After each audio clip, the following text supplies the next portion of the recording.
Hallelujah. धन्यवाद यीशु। तो मेरे प्रिय सभी भाई बहन को जय मसीह। प्रभु आप सभी को आशीष दे। आज की वचन है मेरे प्रियो, प्रथम व्यवस्था विवरण 5 अध्याय वचन हम पहला देखेंगे कि परमेश्वर को सभी भाई बहन के लिए, मसीहों के लिए ये मैसेज है और सभी भाई बहनों के लिए कि प्रभु के यहाँ पे 10 आज्ञा, यहाँ पे प्रभु क्या क्या आज्ञा देता है। आइए हम वचन से देखते हैं। हालेलुया। वचन है मेरे प्रियो, मूसा ने सारे इजराइलियों को, मूसा ने क्या किया? मूसा ने सारे इजराइलियों को बुलवा कर कहा, हे इजराइलियों, जो जो विधि और नियम मैं आज तुम्हें सुनाता हूँ वे सुनो, इसलिए कि उन्हें सीख कर मानने में चौकसी करो। तो मेरे प्रियो, यहाँ पर सारी इजराइलियों को मूसा ये बातें बुलवाकर परमेश्वर के आदेश बताता है। अब आदेश कहता है कि परमेश्वर मूसा से द्वारा बात करते हैं। मूसा कहता है कि जो जो आज्ञा और जो जो नियम मैं तुम्हें आज बताता हूँ उन्हें सुनकर मानने में चौकसी करो। चौकसी का मतलब मेरे प्रियो सावधान रहना। 2 वचन में लिखा है, परमेश्वर यहोवा ने होरेब पर हमसे वाचा बांधी। क्या? परमेश्वर ने मूसा से वाचा बांधी है। वाचा क्या है मेरे प्रियो? 3 वचन में लिखा है, इस वाचा को यहोवा ने हमारे पितरों से नहीं, हम ही से बांधी है, जो आज के दिन जीवित है। ये वाचा किससे परमेश्वर बांधी है? मूसा से, जो आज के 2 दिन जीवित है। मेरे प्रियो, आज के दिनों के लिए परमेश्वर ये वाचा मूसा से बांधी है और हम सभी भाई बहन से परमेश्वर ने वाचा बांधी है। तो हम यहाँ पे देखते हैं वाचा क्या है। 4 वचन में हम देखते हैं, यहोवा ने उस पर्वत पर आग के बीच में से तुम लोगों से आमने सामने बातें की। परमेश्वर ने क्या किया मेरे प्रियो? इजराइलियों को आमने सामने मूसा से परमेश्वर ने बातें करता है मेरे प्रियो। हालेलुया। 5 आयत में लिखा है मेरे भाई बहन, उस आग के डर के मारे तुम पर्वत पर न चढ़े, इसलिए मैं यहोवा के वचन तुम्हारे बीच उसका वचन तुम्हें बताने को खड़ा रहा।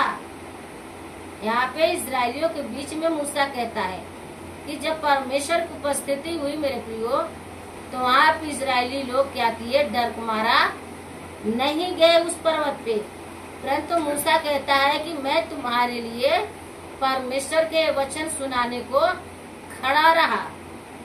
हालेलुया। 6 वचन में लिखा है मेरे प्रियो, तेरा परमेश्वर यहोवा जो तुझे दासत्व के घर अर्थात मिस्र देश में से निकाल लाया है, वह मैं हूँ। यहाँ पे इजराइलियों के सम्मुख मेरे प्रियो परमेश्वर अपना क्या करते हैं अपना परिचय भी देते हैं कि मैं तुम्हें मिस्र देश से जो छुड़ा लाया वो मैं हूँ। हालेलुया। धन्यवाद यीशु। तो यहाँ पे परमेश्वर अपना परिचय भी देते हैं। अब आज्ञा क्या है? यहाँ पे परमेश्वर आज्ञा देते हैं, मुझे छोड़ दूसरों को परमेश्वर करके न मानना। हालेलुया। 8 वचन में, तू अपने लिए कोई मूर्ति खोद कर न बनाना। दूसरा पानी में परमेश्वर स्वयं आदेश देते हैं मेरे प्रियो कि तू अपने लिए कोई मूर्ति खोद कर न बनाना, किसी की प्रतिमा बनाना। जो आकाश में या पृथ्वी पर या पृथ्वी के जल में है। हमें किसी भी प्रकार की, मेरे प्रियो, परमेश्वर आदेश नहीं दिया कि हम उसका मूर्त बनाए, चाहे कैसी भी मूर्त हो, चाहे स्वयं यीशु मसीह का ही मूर्त क्यों ना हो, क्योंकि परमेश्वर को किसी ने नहीं देखा। हालेलुया। 10 वचन में लिखा है, मेरे प्रियो, तू उनको दंडवत न करना और न उनकी उपासना करना। उनको क्या करना है? उस मूर्त को दंडवत नहीं करना है मेरे प्रियो, ना ही उसकी उपासना करना है, क्योंकि मैं तेरा परमेश्वर यहोवा जल रखने वाला ईश्वर हूँ। यहाँ पे परमेश्वर कहते हैं, क्योंकि मैं तेरा परमेश्वर यहोवा जल रखने वाला ईश्वर हूँ। और जो मुझे छोड़कर और जो मुझसे बैर रखते हैं उनके बेटों, पोतों और परपोतों, परपोतों को पितरों का दंड दिया करता हूँ। यहाँ पे मेरे प्रियो, जो प्रभु की आज्ञा छोड़कर और अपनी ही मन की काम करता है, तो यहाँ पे परमेश्वर कहता है कि मैं उनको बेटे, पोते, परपोते, पितरों का दंड दिया करता हूँ मेरे प्रियो।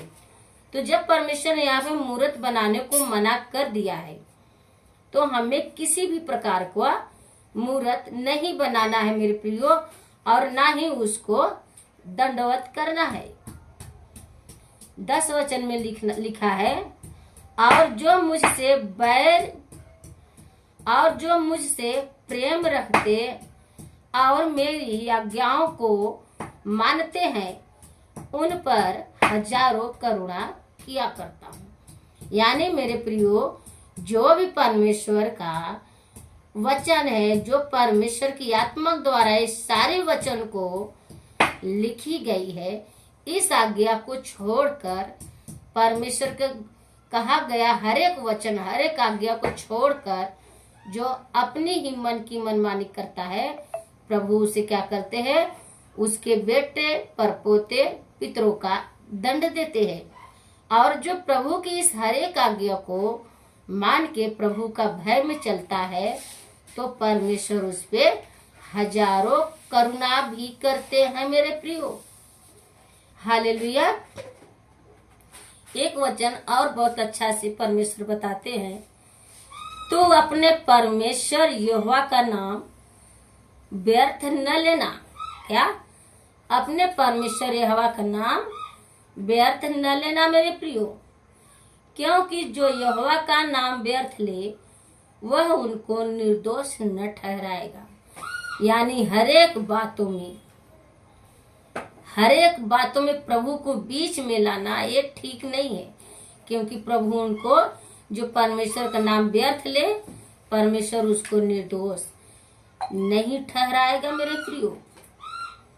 12 वचन में लिखा है, तुम विश्राम दिन को मानकर पवित्र रखना, जैसे तेरे परमेश्वर यहोवा ने तुझे आज्ञा दी है।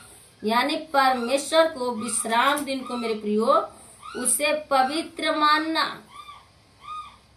क्योंकि ये परमेश्वर ने आज्ञा दी है।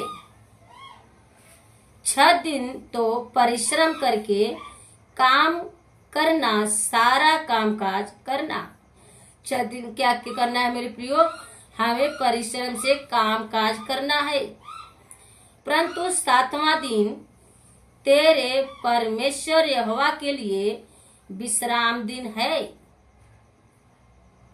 उसमें न तो किसी भांति का कामकाज करना, और कामकाज करना न तेरा बेटा, न तेरी बेटी, न तेरा दास, न तेरी दासी, न तेरा बैल, न तेरा गदहा, न तेरा कोई पशु, न कोई परदेशी जो तेरे फाटकों के भीतर हो, जिससे तेरा दास और तेरी दासी भी तेरे समान विश्राम करे मेरे प्रियो। तो उस दिन को परमेश्वर को पवित्र दिन मानना है। उस दिन परमेश्वर को समय देना है मेरे प्रिय, परमेश्वर की महिमा करना है। 6 दिन हम काम काज कर सकते हैं, परंतु 7वें दिन हमारा परमेश्वर का दिन देना है। 15 वचन में लिखा है मेरे प्रियो, और इस बात को स्मरण रखना कि मिस्र देश में तू आप दास था, और वहां से तेरा परमेश्वर यहोवा तुझे बलवंत हाथ और बढ़ाई हुई भुजा के द्वारा निकाल लाया। इस कारण तेरा परमेश्वर यहोवा तुझे विश्राम दिन मानने की आज्ञा देता है। क्योंकि मेरे प्रियो, हमें इस दिन को, विश्राम दिन को मानना है कि हमारा परमेश्वर यहोवा हमें मिस्र देश से छुड़ा लाया है, और इस दिन को हमें स्मरण करना है मेरे प्रियो। हालेलुया, धन्यवाद यीशु। इस दिन मेरा परमेश्वर हमें विश्राम दिन को मानने का आज्ञा देता है। 16 वचन में लिखा है, अपने पिता और अपनी माता का आदर करना, जैसे कि तेरे परमेश्वर यहोवा ने तुझे आज्ञा दी है, जिससे जो देश तेरा परमेश्वर यहोवा तुझे देता है उसमें तू बहुत दिन तक रहने पाए और तेरा भला हो। यहाँ पे अपनी माता और पिता को, मेरे भाई बहन, क्या करना है? आज्ञा मानना है, आदर करना है, ताकि जो देश हमारा परमेश्वर यहोवा हमें दिया है उसमें हम रहने पाए और तेरा भला ही हो। फिर उसके बाद में परमेश्वर आज्ञा देता है मेरे प्रियो, तो हत्या न करना, किसी भी प्रकार का हत्या न करना, तो व्यभिचार न करना, किसी भी, यदि हम अन्य देवताओं को या हम अन्य देवताओं को भी अपने जीवन में जगह देते हैं तो ये भी व्यभिचार को माना गया है मेरे प्रियो।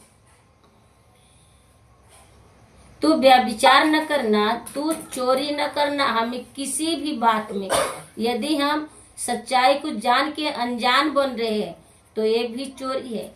यदि हम सच को झूठ साबित कर रहे हैं तो ये भी चोरी ही है। चोरी कई प्रकार की होती है। तू चोरी न करना, तू किसी के विरुद्ध झूठी साक्षी न देना।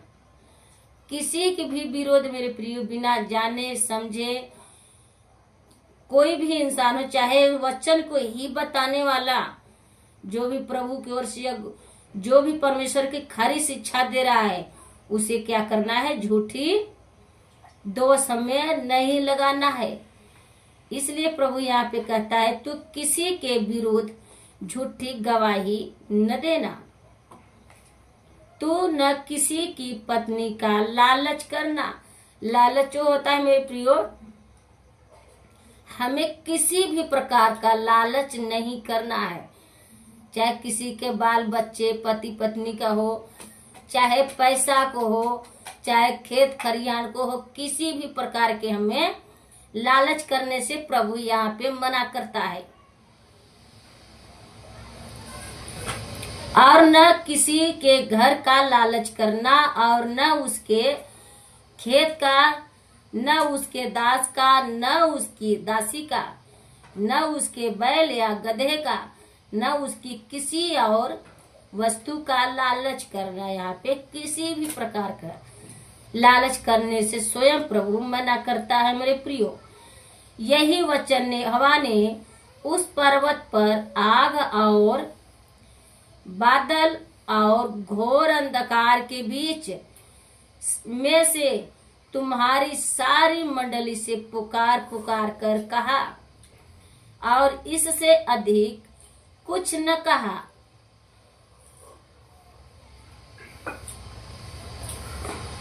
और उन्हें उसने पत्थर की 2 पटियाओं पर लिखकर मुझे दे दिया। ये सारी वचन मेरे प्रियो, परमेश्वर के मुख से निकला आत्मा द्वारा लिखा हुआ है। जो इसे गलत साबित करे, ये वचन को, इस आज्ञाओं को और परमेश्वर को ना माने, तो परमेश्वर की न्याय से और परमेश्वर की प्रकोप से कभी न बचेगा। प्रभु इस वचन द्वारा आप सभी को आशीष दे। हमें विश्वास है प्रभु आप सबको समझ दे। सबको जय मसीह, गुड ब्लेस यू। प्रभु सबको आशीष दे। इस वीडियो को ज़्यादा से ज़्यादा शेयर करें मेरे प्रियो, ताकि और भाई बहन समझ सके और उनको भी प्रभु आशीषित कर सकते। जय मसीह, गुड ब्लेस यू।